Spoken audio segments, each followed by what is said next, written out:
For those looking to improve their lives, there's nobody better to turn to than Paula Shaw. Paula helps people regain successful lives by identifying and eliminating self-sabotaging behavior using a multitude of mind-body techniques to identify and resolve their core issues. Working with a wide variety of healing modalities, she provides her clients with the most effective process for their specific needs. To book a session with Paula, call 858-480-9234. That's 858-480-9234.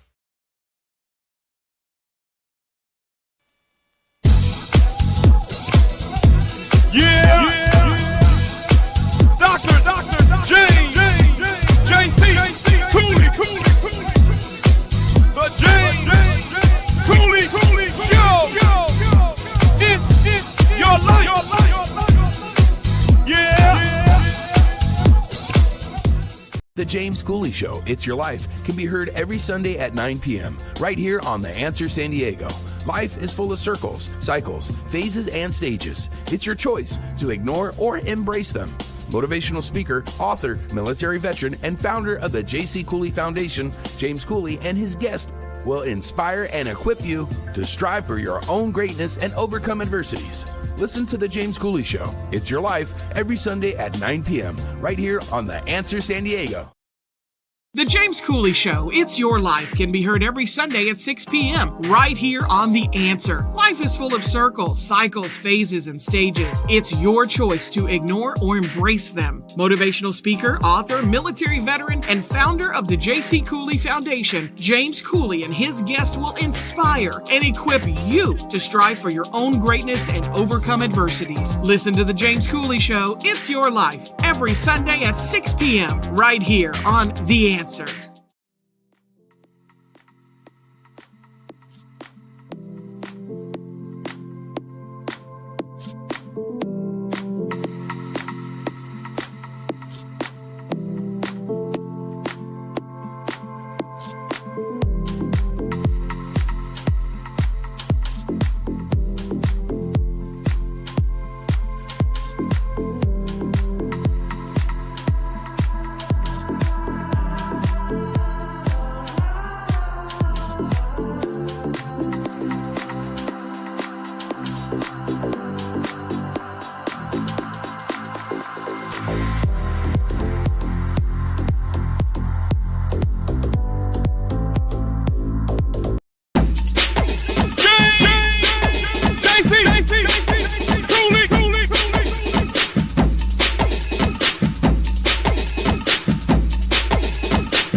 Hello, welcome to the James Cooley Show. It's your life. I'm your host, Dr. James J.C. Cooley, and we got another absolutely fantastic show coming your way.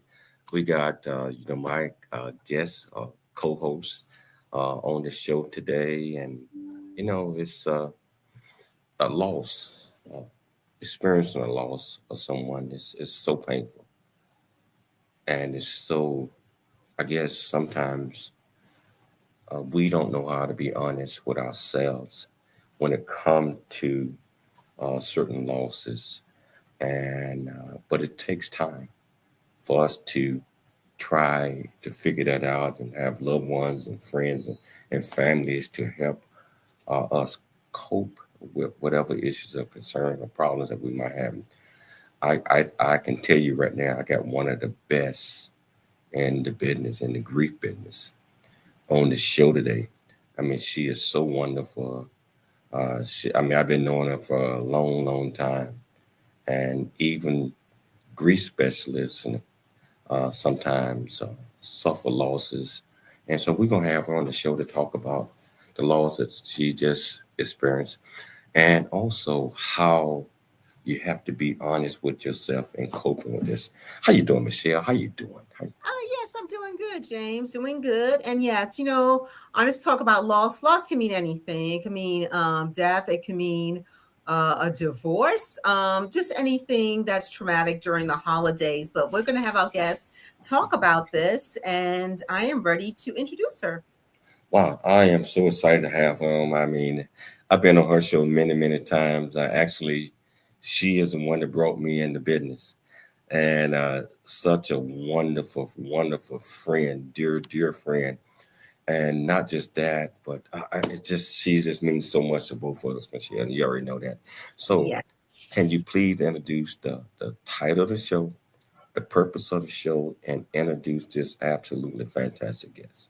Yeah, so the title of today's show is Honest Talk About Loss. And we're having a conversation with our guest co-host, Paula Shaw. She's a life transitions expert, grief specialist, keynote speaker, media host, and author. She's going to talk about loss and the holidays. Sudden loss versus long-term loss, which is the hardest part of loss, and living into the new normal. So more than 25 years, Paula has been dedicated to helping people navigate the stress of change and challenge using mind-body tools and techniques. She's a founding member of the Association for Comprehensive Energy Psychology. She strongly believes that the tools and methods of this field can shortcut meaningful change and help people get their lives on track and moving in the desired direction more quickly than with traditional methods. She has degrees in education and communications. She's the author of several books, including Chakras, The Magnificent Seven, Grief, When Will This Pain Never End, and Saying the Right Thing When You Don't Know What to Say. Welcome back to the show, our guest co-host, Paula Shaw.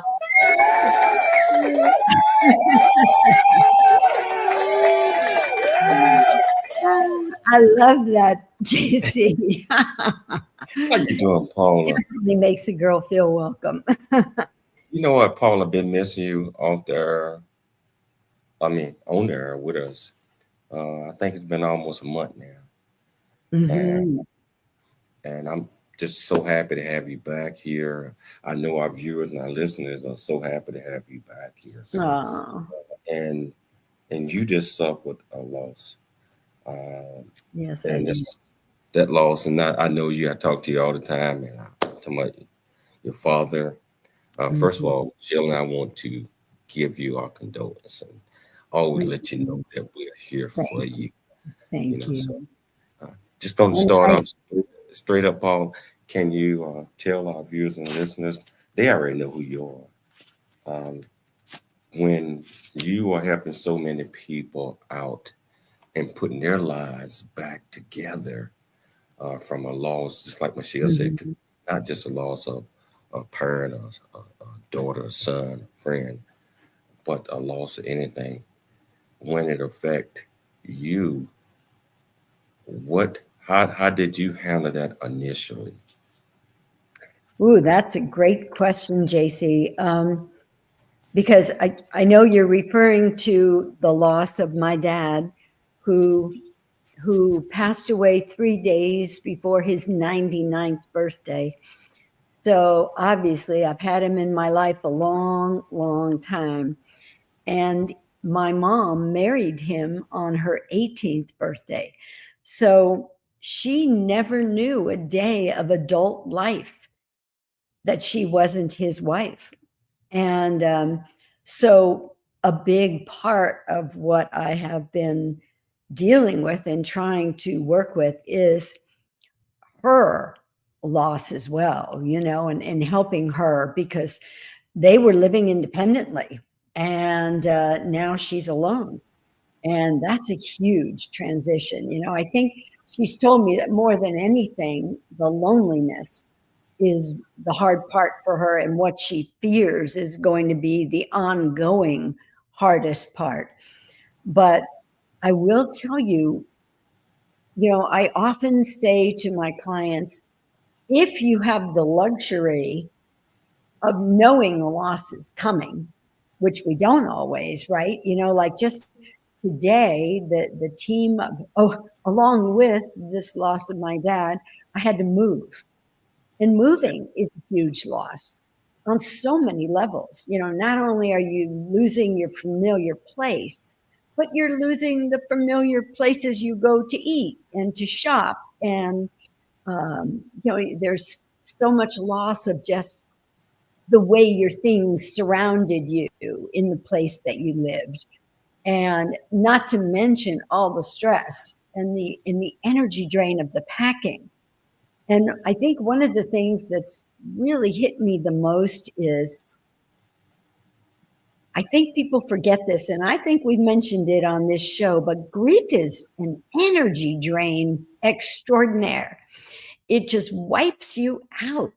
Even if you're sitting and sobbing a lot of the day, you're just drained. People don't realize emotional energy is as draining, and sometimes more draining, than physical output of energy. And so I think one of the hardest parts for me has been, while I'm feeling the emotional drain and needing to take the time to process this huge loss, I have this daily demand on me of things that have to get done, because the move has to happen. I had to be out by tomorrow. And so there's, and people experience that in different ways. Sometimes they have real demanding careers, and there's just something that has to be done by the next day. And too often we get caught up in that. And in a way, it kind of sidetracks you from feeling the depth of your pain, but it's not helping you actually to process the pain, because all it's doing is sidetracking you, staying busy, which people often tell you, just keep busy, just keep busy. That's really not helpful.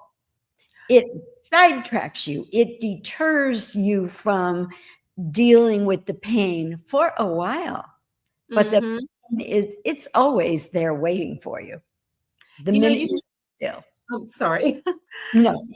You said something about moving. You said that the loss of the familiarity of the neighborhoods that you lived in, the places you used to go. Yeah. It can be anything as your local bank. It could be anything. I never thought of it that way.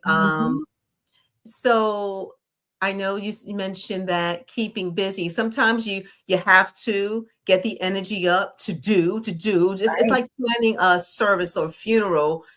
You have to get up and do. But when everything's done, boom, then it hits you when that quiet time comes, when you're not busy. Can you kind of tell the little audience a little bit about that before we go into break? Sure. I'm really in that right now. Like the way, this is how my week laid out. On Monday, there was a meeting at 1:00 in the afternoon with the funeral director. At 3:00 in the afternoon, a meeting with the pastor and the people helping. Hey, Paula. Yeah. Hold that thought. Sure. And Michelle, I want you to ask the question again when we get back. We've got to take a station break. But whichever platform that you're watching us on, was it Idris E360, television, transfer TV, YouTube, LinkedIn, Facebook, Rumble, and over 68 live platforms. Welcome to the show. If you listen to this show on the radio on AM 1170 The Answer and AM 660 The Answer, AM 1170 The Answer in San Diego, wow, you in for a treat. Also, AM 660 The Answer in Dallas, you in for a treat. Just stay tuned. And I tell you, Paula is going to bring a lot more knowledge and understanding, and she's the best in the business. So, want to be part? Just go to the platform that you're watching us on. Ask any question that you might have. I promise you, this great lady will get you an answer. It's your life, and we'll see you shortly after the break. Doctor James, JC, Cooley, the James Cooley Show. It's your life. For those looking to improve their lives, there's nobody better to turn to than Paula Shaw. Paula helps people regain successful lives by identifying and eliminating self-sabotaging behavior using a multitude of mind-body techniques to identify and resolve their core issues. Working with a wide variety of healing modalities, she provides her clients with the most effective process for their specific needs. To book a session with Paula, call 858-480-9234. That's 858-480-9234.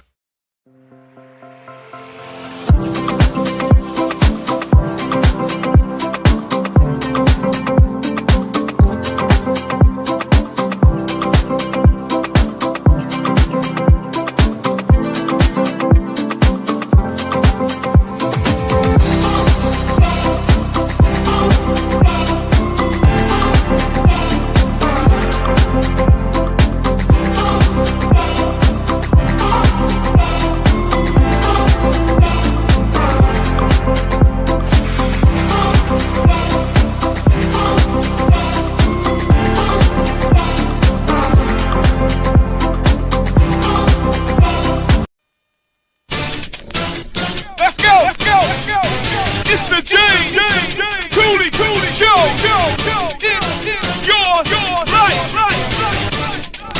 Dr. James JC Cooley. All right. Welcome back to the James Cooley Show. It's your life, and it's absolute pleasure having my great friend here on to discuss, loss. And as Michelle put it, loss come in a lot of different ways, but she just experienced a loss. And as you already know, that Michelle and I experienced a loss back in July, and I'm sure some of you all are experiencing losses and trying to cope with that. And as I mentioned to you, Paula is a grief counselor, one of the best in the business. At least I think so. And just listen to her story and listen to the advice that she's going to give out how her and her family are coping with this might be your assistance on how you and your family might cope with this. I want to turn it back over to Michelle because Michelle had asked a question, but we had to take the commercial break. So, Michelle, can you please re-ask the question? And so the audience that might have forgotten about it will pick it up. Well, yes, I asked Paula, I said that, I know she mentioned in the last segment that keeping busy just to get your mind off things is not good long term. And so you're planning the funeral, the services, you're busy. Sometimes you have to be busy to plan things as they come, whatever the loss is. Mm-hmm. But once it's done, you have that quiet time, and then boom, that's when the enormity of the situation hits. Paula, my question to you was, how do people deal with that? And sometimes if they don't deal with that and they keep getting busy, it's not going to release the pressure and the grief that they're going through. Can you comment on that? Yeah, boy, that's exactly right, Michelle. Being busy is pressure, and being busy is a distraction, but it's not a healing method. I remember when I was young, lots of people would say, well, just keep busy, time will ease the pain. Well, time does soften the acuteness of the pain, but it doesn't heal it. And the keeping busy, again, doesn't heal the pain. It distracts you from the pain. And I'm right in the middle of that. That's what I was saying, that between having to now plan the celebration of my dad's life, there's also going to be a military burial because he was a veteran of the Normandy invasion, World War II, and the invasion of Okinawa. And so he will rightfully be buried with honors, military honors. There's so much to do. There's helping my mother with the finances. There's helping her just cope because she's now living alone. And then on top of all of that, a zillion boxes that had to be packed so that I could make this move I'm making. And so my weekend last week was long hours, maybe 10 hours of packing. And then in the evening, with your aching back and you're extreme tired, they're still needing to check in with mom, making sure other things are done, getting pictures together for the man who's doing this video, my dad's life. You know what I'm saying? It's just so much to do. But the important point is, don't fool yourself. If you're in a situation like I am, don't fool yourself. You're not getting better. You're just temporarily distracted. And there will come a time, and it comes for me intermittently, when out of nowhere I just start sobbing, or I feel such a level of exhaustion, I can't tell you. And one of the reasons I looked forward to doing this show with you two today, 2 reasons. One, it was a chance to chat with good friends who I know empathize with what I'm going through and are going through it yourself. And 2, because I thought just some honest chatting about what we are experiencing would help other people, particularly in light of the fact that here in California, loss is the name of the game in the last few days. We've had horrendous loss in a community I know well, where my children went to school, Altadena.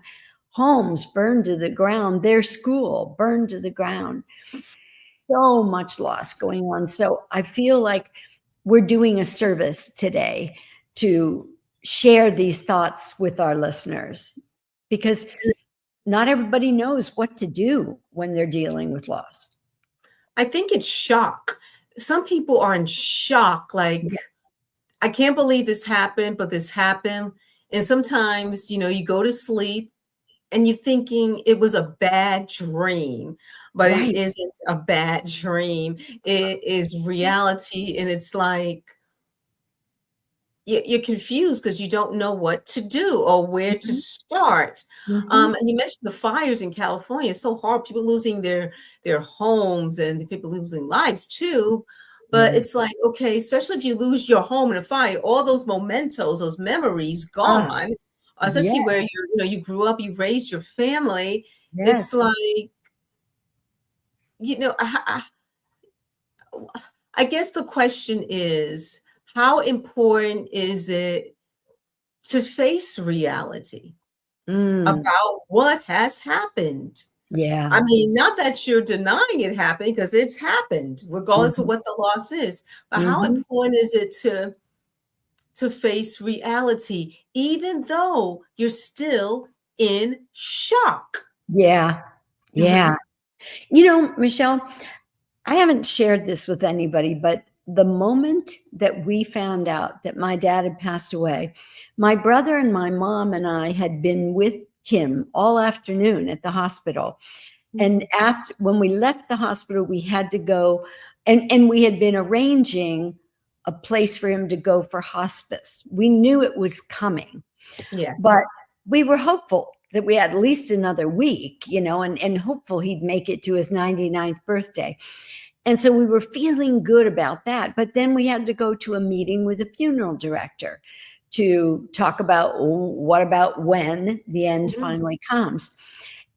But that meeting went beautifully. We were so blessed with a beautiful woman who took such good care of us. So many miracles have come throughout this, so much to be grateful for.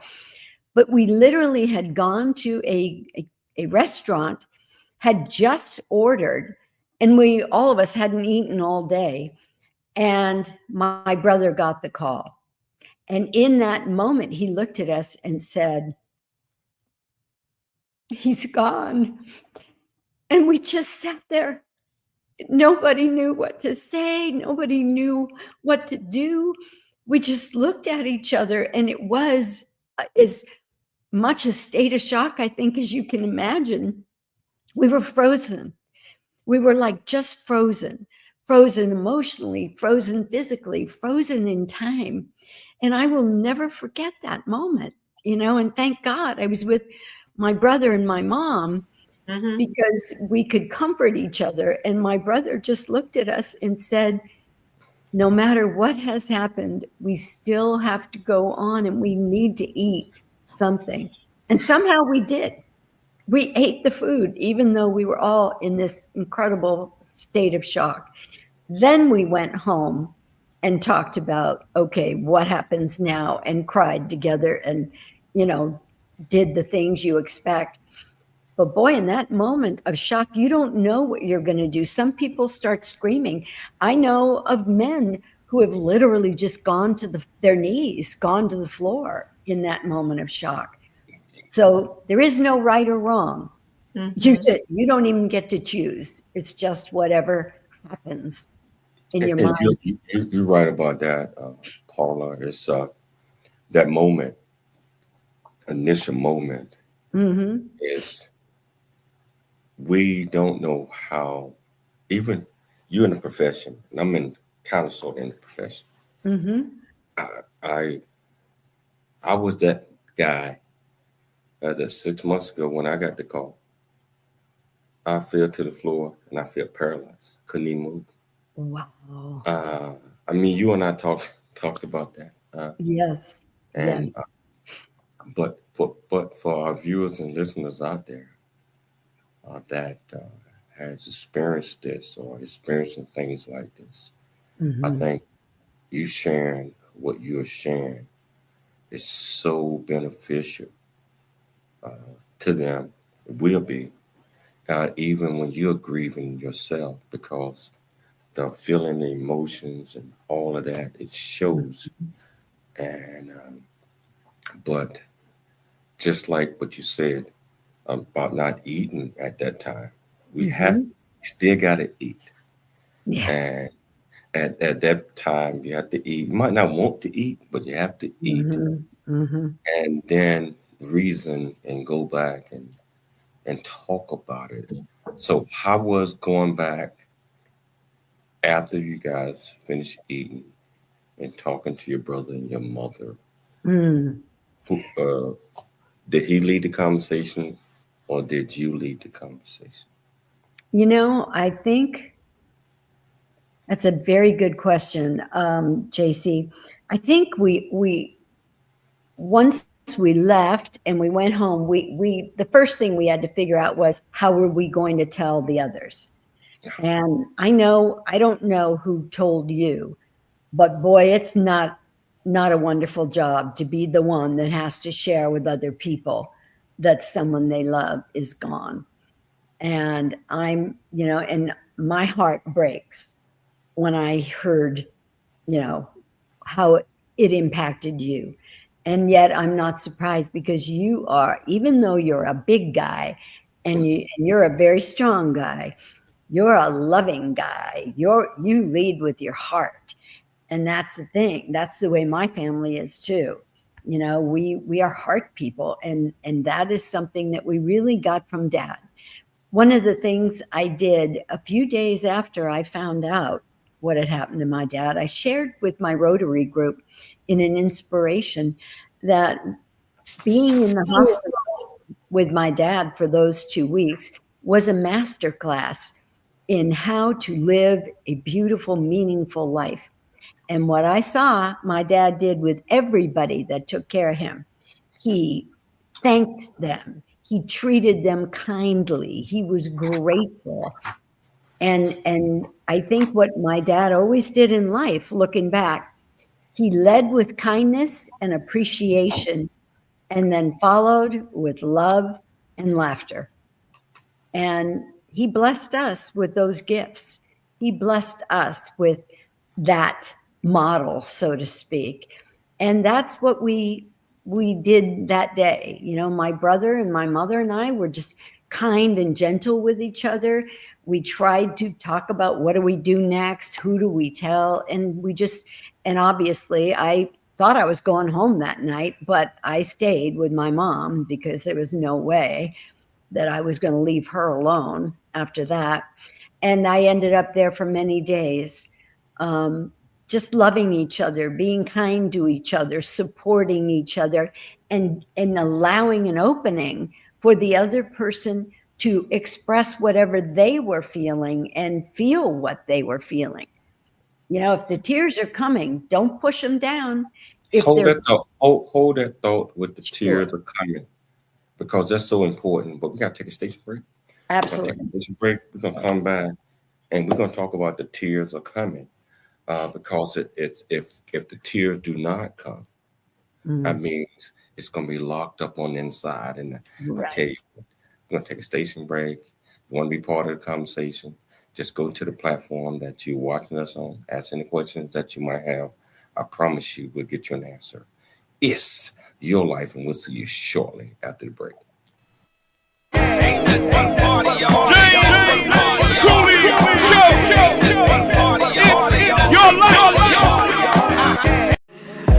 this life you are gonna grow, but there's things in this world that you gotta know. To be the best that you can be, you wanna grow real big into a strong tree. To be who you're created to be, the one who's gonna leave a legacy is you. But you got to have these 4 C's. Create, collaborate, then you commit with confidence. Create, collaborate, then you commit with confidence. It's the 4 C's. Oh yeah. It's the 4 C's. The James Cooley Show, It's Your Life, can be heard every Sunday at 9 p.m. right here on The Answer San Diego. Life is full of circles, cycles, phases, and stages. It's your choice to ignore or embrace them. Motivational speaker, author, military veteran, and founder of the J.C. Cooley Foundation, James Cooley and his guest will inspire and equip you to strive for your own greatness and overcome adversities. Listen to The James Cooley Show, It's Your Life, every Sunday at 9 p.m. right here on The Answer San Diego. The James Cooley Show, It's Your Life, can be heard every Sunday at 6 p.m. right here on The Answer. Life is full of circles, cycles, phases, and stages. It's your choice to ignore or embrace them. Motivational speaker, author, military veteran, and founder of the J.C. Cooley Foundation, James Cooley and his guest will inspire and equip you to strive for your own greatness and overcome adversities. Listen to The James Cooley Show, It's Your Life, every Sunday at 6 p.m. right here on The Answer. Noah Dingley here, producer of The James Cooley Show, It's Your Life.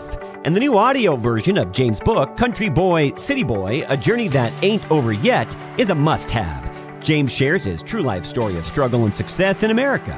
It's both a cautionary tale and a roadmap to achieving the American dream. Get the new audio version of Country Boy, City Boy, A Journey That Ain't Over Yet by James Cooley on Amazon.com or wherever audiobooks are sold.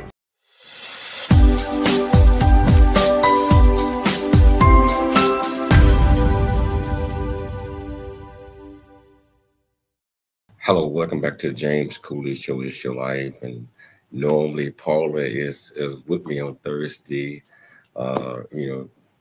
sharing her thoughts and interviewing great folks. But she found herself in the interview seat today, which is fantastic because she got a chance to tell her story on grief and when it's affect her, opposed to, helping us out. She's my grief counselor as well. Or when I experience problems, and it's amazing to actually be able to listen to this young lady. I'm talking about not only in counseling, but also sharing her thoughts. And I want to get back because she had mentioned something about in the grieving process, it requires, sometimes it doesn't require, but tears starts to run, even in the time you by yourself or whatever that is, and you just can't stop it. I mean, but Right. then you don't want to stop it because that it's kind of like deflating a balloon that just got so big, got too much air, and you got to take some of the air out. So, Paula, I want to pick it up with that. Can you pick it up with that portion of it? Sure. What I was saying is that if tears is what you're feeling in that moment, I know sometimes we can't just break down, we're in the middle of a board meeting or teaching a class or doing something else.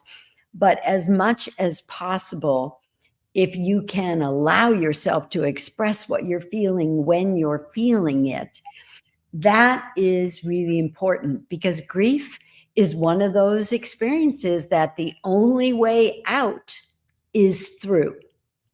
You don't sidetrack it. You can't dance around it. You have to go through it. And that's tough. That's really tough. I was chatting with one of the movers today, and we were talking about a friend of his who's just lost his brother to a sudden, terrible automobile accident. And he was saying, especially for guys, guys who are kind of the macho type guy, guys, whether they're athletes, whether they're trainers, whatever they are, it can be very difficult to seek help. And one of the things that my dad stood for, he suffered with PTSD for 66 years and finally got help from someone we've had on this very show, Dylan Bender, who's a therapist at the VA. And after Dad got to a better place, he spent the major focus of his time speaking to different groups, encouraging people, not just military, but anybody, because PTSD can happen to somebody who gets mugged on the street, or sees something terrible or has their house burned down. He always encouraged people to seek help, because no matter how strong we are, how responsible we are in our lives, and I can tell you, I work with grieving people all the time. When it was me, all the things intellectually go out the window, and you're just as worried, just as scared, and just as helpless, and just as overwhelmed as anybody else. I don't get a pass because I've studied this, because I've worked with it with other people. Because when it's you and your loss, whatever that loss is, you feel your pain at 100%. And you're going to experience everything that every other human experiences when they're dealing with loss. Well, Paula, can you tell the audience the difference between sudden loss and long-term loss? Yeah. It's funny, and I'm not sure either. It's not like one's easier than the other, I can tell you that. But sudden loss, like what this person experienced that I just mentioned, to wake up in the morning and think everything in your life's looking good, and you're feeling pretty happy about everything, and then you get a phone call that somebody that wasn't ill, that was young, is suddenly gone. And I think that's the part of death anyway, that's the hardest for humans to deal with. It's accepting the reality that person's not going to call you tomorrow. That person's not going to be at the next family gathering. That person is never coming back the way you knew them. And that shock, we talked about shock a little bit ago. Then the shock is really intense. I mean, we knew that my dad was nearing the end. We didn't know when it would be. So always in the moment, it's a shock. But to think everything is fine in your world, and especially when people you love are young, like JC's daughter, she was young. There was no reason to think a phone call like that was going to come that day. A horrible shock. And really, in the instances of both you and JC and me, we have both of those kinds of loss. Yours was sudden and unexpected. Mine, was expected. But excuse me, the bottom line is the hardest part still is accepting that this person is not going to be in your life anymore in the way that they were. They may be in your life in a different way. Like I talk to my dad every day, and I feel like and some of the miracles that have been happening to me and the things that have been falling into place in planning his ceremony and all of that, I feel my dad he's up there working it, still helping us and taking care of us. But I think when you don't have that experience, or when you're not sure what to do with it, or it's somebody who was supposed to outlive you, that's one of the hardest things you guys have had to deal with. It's the way we think the proper progression of life is. We are going to be gone before our children are. And that makes that loss particularly difficult. Well, I have a question for you regarding, you mentioned your dad suffered through PTSD. Can PTSD happen to someone who's experienced loss as well? Oh, absolutely. Post-traumatic stress syndrome? Okay. In what way? Well, like my daughter was just saying to me yesterday, they were sitting watching the information about the fire in the Palisades. And all of a sudden the news switched to, there's a fire in Eaton Canyon, which is in the Pasadena area where we raised our family. And by morning, one of her best friends had lost her home. The school they went to was gone. That's PTSD. When you're the trauma of, oh my God, the world can turn upside down this fast.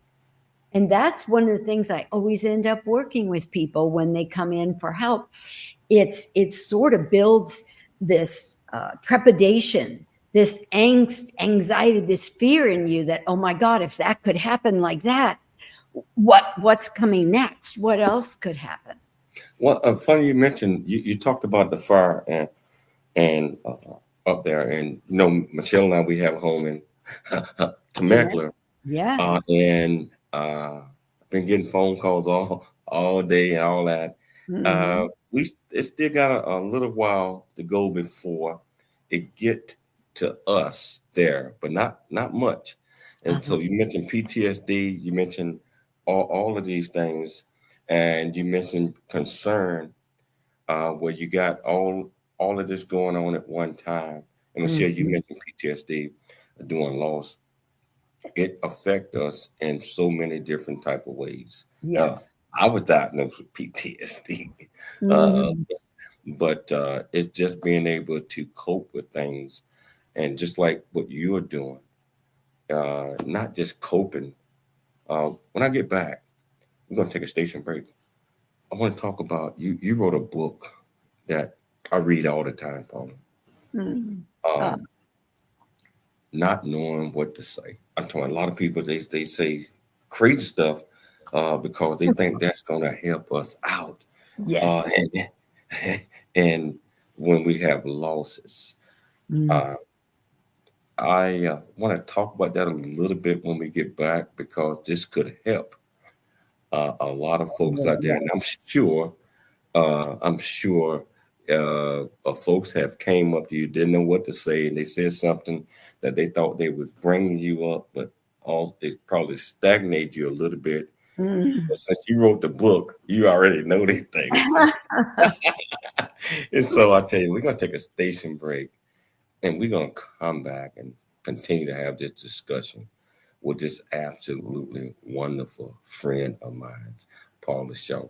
If you want to be part of the conversation, not too late. All you have to do is go to the platform that you're watching us on, ask any question that you might have, but also listen to AM 1170 The Answer in San Diego, AM 660 The Answer in Dallas. This will be played again on those stations. So we're going to take a break and we're going to come back. And remember, it's your life. Take heed of all of these things because we all have challenges. We'll talk to you shortly after the break. Mhm.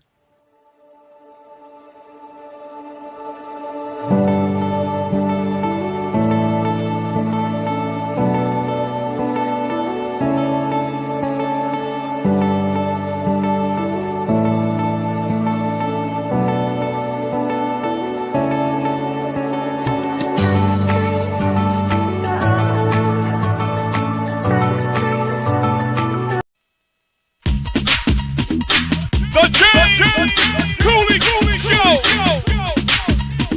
It's your life. The last of the 4 C's that I want to talk about: create, collaborate, commit. When you commit to something, if I say, Brad, are you going to do that? What you going to say? Yes. Or if I say, Brad, you going to do that? Yeah. That's not total commitment, because when you commit, you got to commit with confidence.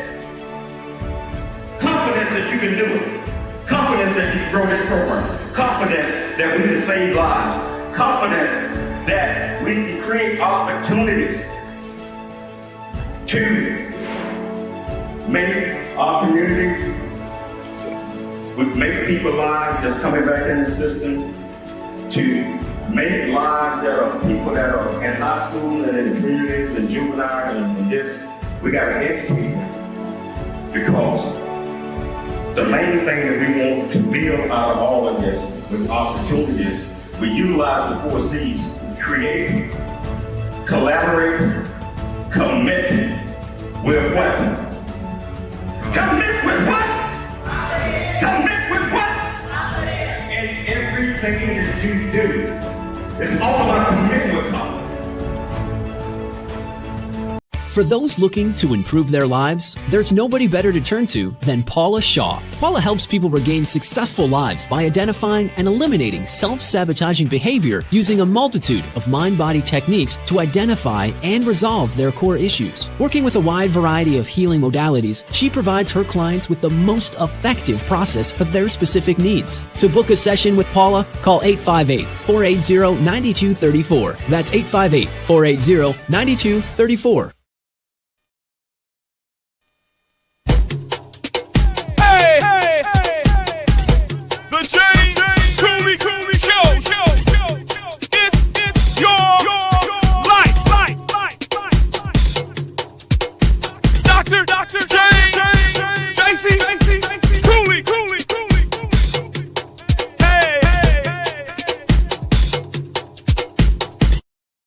Hello, welcome back to the James Cooley Show. It's your life, and I'm sitting back reminiscing about loss, because we all experience loss, but knowing how, and I guess no one know how to react to loss.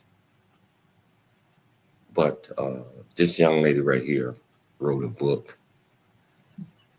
It is Paul, tell them what the title of the book. I don't want to mess it up. Well, there's 2. One is Grief, When Will This Pain Ever End? But I think the one you mentioned before the break was Saying the Right Thing When You Don't Know What to Say. And that's what I was going. That's why I asked you to do it, because many times I don't know what to say. Saying the right thing. And then we don't ever get the right thing out. But you write in your book. Both of those books are, I think, fantastic. Some of your recommendations, when people tell you, just stay busy. Oh, Right. man, busy ain't gonna What is that going to do? Is that going to stay busy and take away the pain? But you go over a lot of these things in your book. When people come up and they ask, says some crazy stuff. I know how you feel. Oh yeah. No, That's the worst. I want to talk about that a little bit. I'm going to turn back over to Michelle. But can, first of all, talk about saying the right things when you don't know what to say or whatever that is. And let our audience know where they can get your books from, because they are absolutely fantastic. So I'm going to turn this back over to Michelle and I'm going to sit back and listen, because you have helped me out tremendously, Paula. Yeah. Thank you, JC, and me. Both of those books are available on Amazon, so I'll start with that. I wrote Saying the Right Thing When You Don't Know What to Say because I just got tired of sitting with client after client after client who would say to me, nobody's mentioned it. Nobody's talking about my loss. Everybody's acting like everything's normal. Or clients who told me stories about some horrible, appalling thing that was said to them at the funeral, or, when they went back to work. And I realized, it's not that people aren't well-meaning. It's not that they don't want to help. They don't know what to say. And so often in their nervousness or in their angst, they'll say something they heard somewhere or that somebody said to them. We've all heard, well, I guess God needed them more than you did. Or, I've had people who lost children who've had others say to them, well, at least you have other children. Like that one won't count, And so I know it's not because people are insensitive or nasty. They just don't know. So that's why I wrote this book. And in the book, I have actual lists of the things you don't want to say, of the things you do want to say, and even a list of possible responses from somebody who just had something horrible said to them. But the main thing that I want to suggest to you, if you know somebody who's suffering loss, and pretty much all of us do, then you want to remember that this is an emotional condition. And so we don't want to say something intellectual, even if it's true. It may be true that at least he's out of pain now, but that doesn't take care of the fact that I don't have him in my life anymore. So address the heart. Even saying something like, I can't imagine how you're feeling right now. Do you want to talk about it? Or something like, oh, this must be so difficult. That shows that you're a human and you get human emotions. But if you say something intellectual, well, I know you think that you'll never find somebody that you loved as much as this person, but there are lots of guys out there that'll be great dates or great husbands or whatever. That doesn't address the person's emotional situation in that moment. So that's what you want to remember. When people are hurting, they need your humanity, not your database. Exactly. I know, like when I experienced a loss, what frustrated me was like, and I know, like you said, people mean well, maybe they don't know what to say. Right. Oh, you got to be strong. They're in a better place. I felt like jumping out of my skin and yelling. I don't want to hear all of that. I don't want to hear it. I'd rather you say, what can I do for you? And leave it at that. I don't want to hear the cliches. You got to be strong for your family. Got to hold it together. That is the worst thing you can just say to somebody. It's the worst. Michelle, I'm so glad you're saying this because you're absolutely right on. And look at your response. Instead of feeling understood or comforted by that comment, it made you angry. It made you feel defensive. That's not what we want to do when somebody is hurting. So I love what you just said and showing how saying the wrong thing, which is usually an intellectual thing that's ignoring the state of the heart. When you do that, you either tick a person off, or you make them feel defensive, or you make them feel defective because they aren't feeling like that or, behaving in that way. So that's a great, great point you made, Michelle. And, James mentioned when someone said, I know how you feel. My thing is this, and just can you please comment on this, Paula? I lost my father when I was in college. Mm-hmm. You lost your father recently. Mm-hmm. I may understand the loss, but I don't know how you feel. Does that make sense? Perfect. Again, spot on, Michelle. And you know what? That's a good thing to say.